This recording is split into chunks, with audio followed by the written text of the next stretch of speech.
Magandang araw po sa inyong lahat at mayroon naman po akong ibabahagi sa inyo. Yung pagpapalit ng makina. Ngayon, ito kasi nasira ito at kumikislap ito. Siguro may basa siguro or ayun may sunog eh. Ayan Ayan. Kumikislap ito pagka tinitesting ko. Kaya pinalitan ko na. Ngayon, dito sa pagpapalit ng ng makina, ang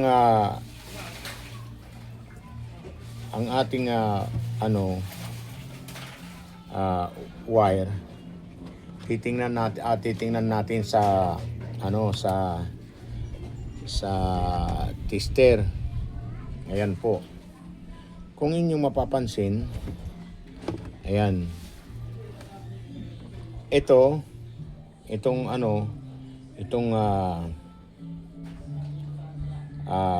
supply, itong kulay blue. Ngayon, ititesting natin kung alin ang mas mataas. Ayan. Ayan. Ang pula ay number 8 lang kung inyong nakikita. Ngayon, ayan number 8 lang. Hanggang 8 lang siya. Yung dilaw na kulay, ayan 17.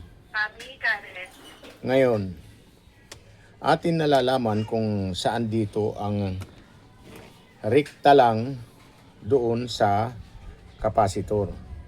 Ito. Ang kapasitor, single lang siya. Diyan. Sa dryer po ito na pagkukunikta. Tapos ito, yung isa, yung red, di ba 8 lang yung red. Ngayon, dito galing sa taas, sa pihitan, itong green ay supply papunta doon sa dryer. Ayan. Sa dryer. Rekta mula dito sa ating supply. Ay yung positive dito po sa parehas na blue. Yan. Yan ang pagkakabit. Yan. Ngayon, ito ay supply, yung negative, di ba yung galing doon sa taas sa papuntang timer, ito po ang magiging supply niya.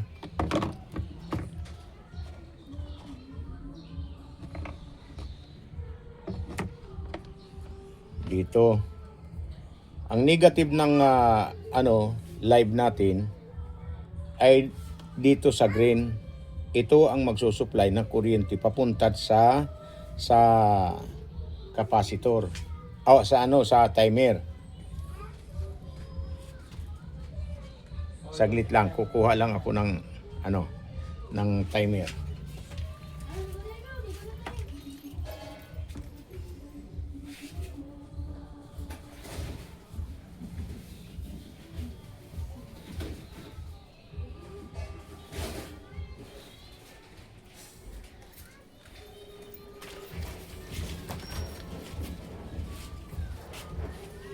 Ayan po.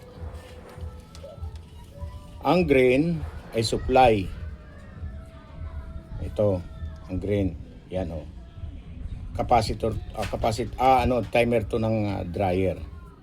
Ito, dalawa lang yan ang wire. Ayan Ang green, ikakabit natin sa kumbaga itong green na to, dito nakadugtong sa kulay green na ito. Yan, ganyan. Kumbaga, doon sa timer, doon sa ano kasi nakakabit to eh. Ito magkakonekta ito. Tatanggalin na natin para ano kasi naipaliwanag ko naman sa inyo na timer yung naandun. Ngayon, yung isa na nakababa rin, itong kulay red, itong isa na kulay red ay ikukonekta din natin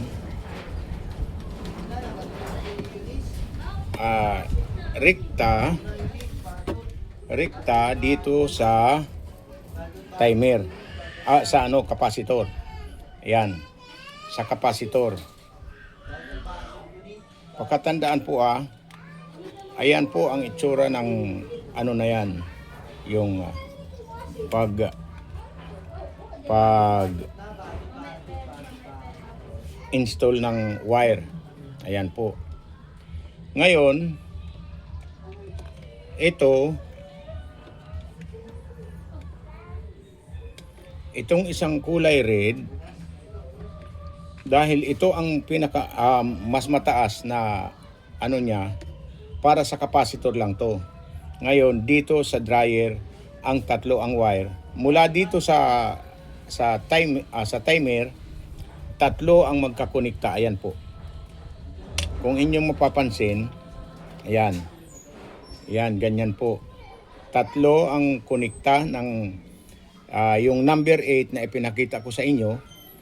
Ito ang magkakonekta. Mula doon sa timer, papunta rito sa makina at sa kapasitor. Yan po. Ito single lang to Single lang to. Yung 17 ang number na nakuha natin. Wag na tayong ano para hindi maging wag na nating ipaliwanag basta ng husto ang mga ohms na yan or ano, basta ito po ang pagkonekta niyan timer, ang supply galing sa kuryente, yan po parehas ang kulay o minsan iniiba kasi para mailigaw lang. Ngayon yan po ang mula doon sa live natin papunta doon sa makina. Yung rekta ito yung positive. Tapos yung negative diretso dito sa timer,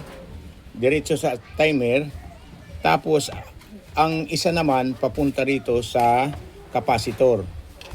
Tapos ikukonekta mo ang kapasitor na to yung dito sa makina, yung kulay red din, ito ang pag dudugtong-dugtongin mo. Ayan. Ganyan po.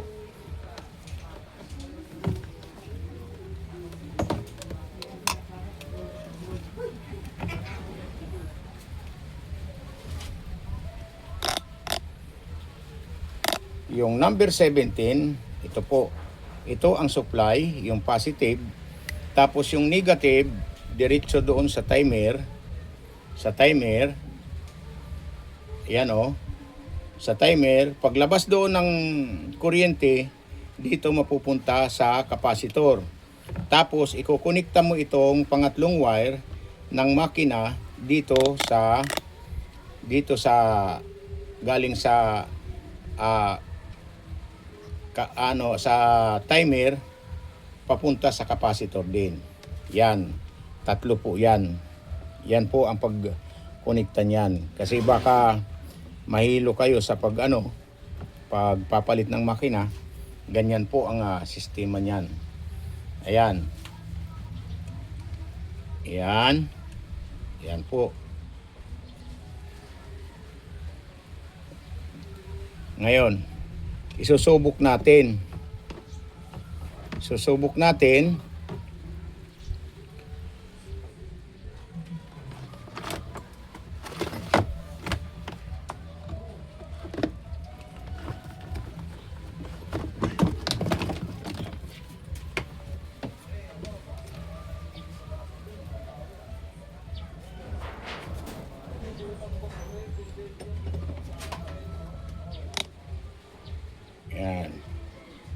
Tingnan po ninyo ha. Teka, lagyan muna ng tape. O tanda na siya umiikot.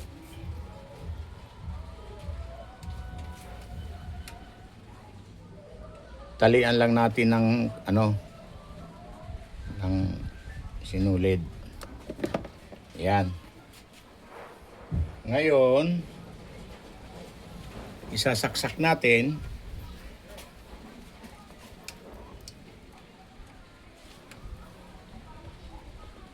Ayan. I-switch na natin para inyong makita. Ayan. Pagka papunta doon, pagka papunta rito, tamang koneksyon yan. Ha? Pagka papunta doon, hindi tamang koneksyon yun. Mas malakas ang papunta rito kaysa papunta doon.